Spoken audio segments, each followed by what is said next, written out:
offline relationships are now turning into marriages. That's the good news. But do you know what to look for when it comes to those scammers?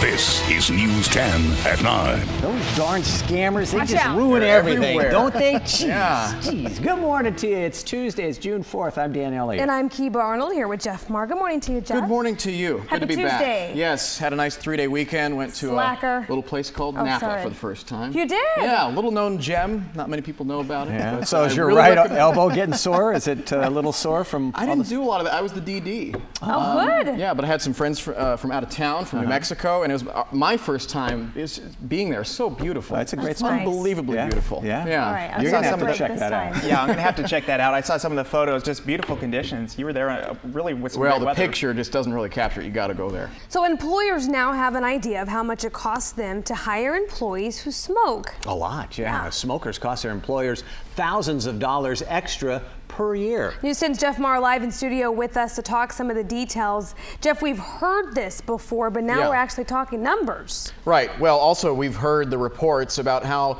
much it costs employers when it comes to health care of smoking employees. But when you tack on the amount of sick days and smoke breaks, well, the dollars can really add up, and this study seems to be a first of its kind as far as these figures. The new data was put together by researchers led by Micah Berman of Ohio State University, an expert in public law.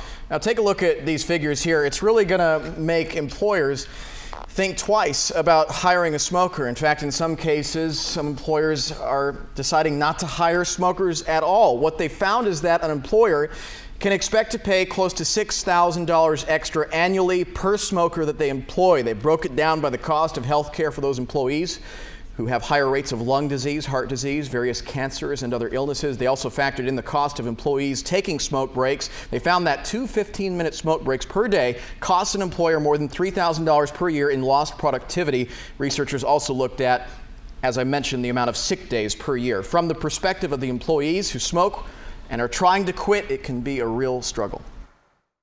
At any given time, 70% of smokers say that they want to quit. Not enough people use known, tried and true methods. Lots of people try to just do it on their own instead of getting help.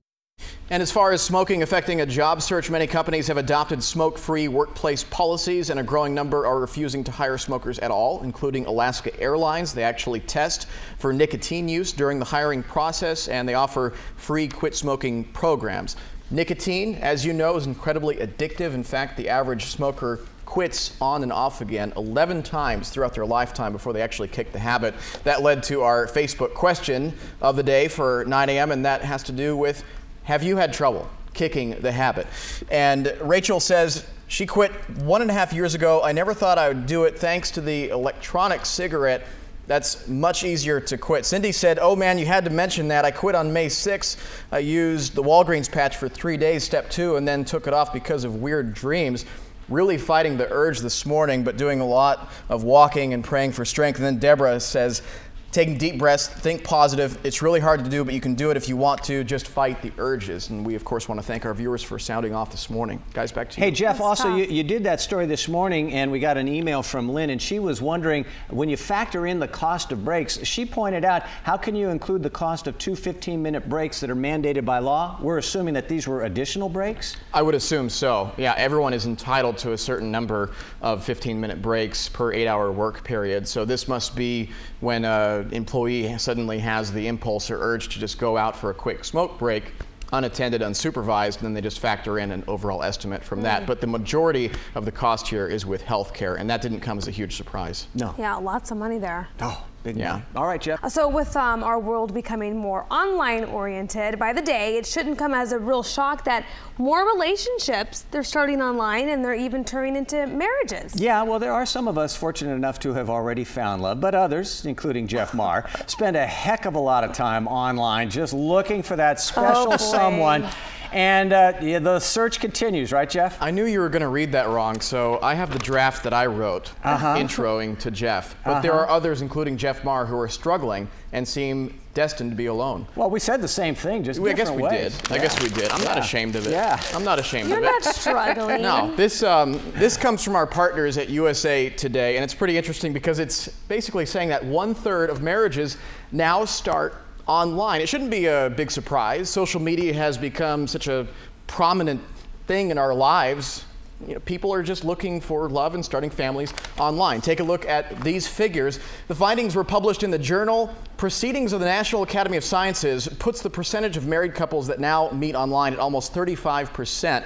About 45% met on dating sites. The rest met on online social networks, chat rooms, instant messaging, or other online forums. The information is based on 19,000 individuals surveyed who were married between the years of 2005 and 2012. But question for you. Do you know what to look for when it comes to the scammers? Yes, there are people who put fake profiles up to try to get close to you to get your personal information. An example, someone who posts a profile, he's handsome, he says he's a very successful international businessman, he pays you a lot of compliments, but the message that he sends you and the messages seem to come from that of a person with the grammar level of a 3rd grader. That is probably a scammer, in many cases from Nigeria. The scammers will also ask for an agreement to marry before even meeting in person. Major red flag. Christy Hartman, psychologist, weighs in.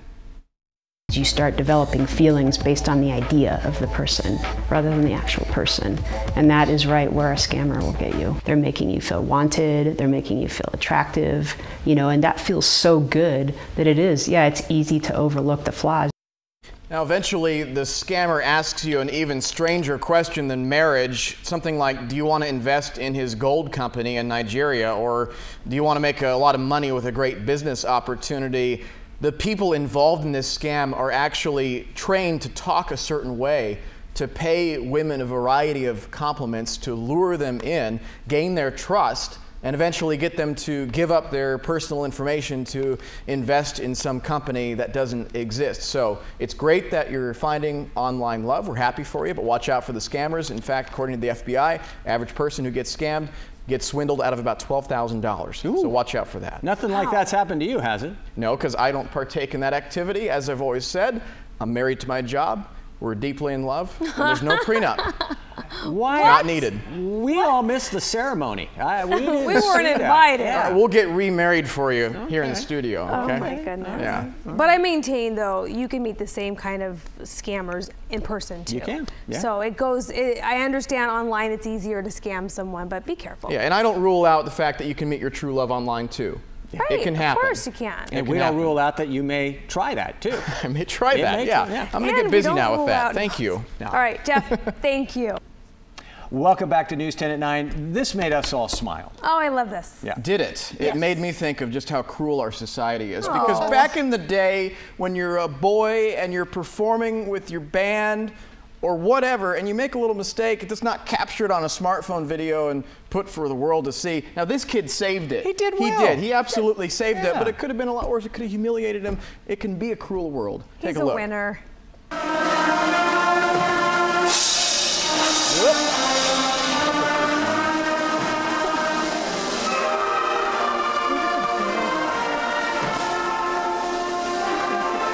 There you go. Yeah, that has a million+ hits, and what a great thing he did. But I'm telling you, it could have been so humiliating for this kid.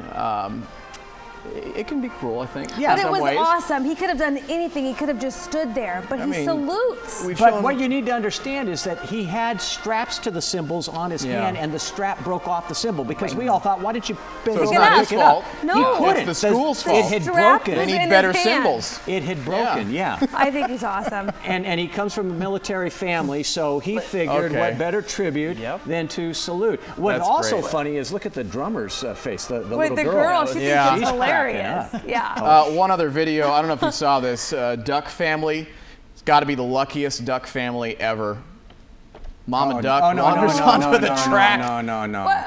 But she makes it out alive. They were able to rescue that family. All right, well, we are out of time. We will see you back here for News 10 Midday. Have a great day, everybody.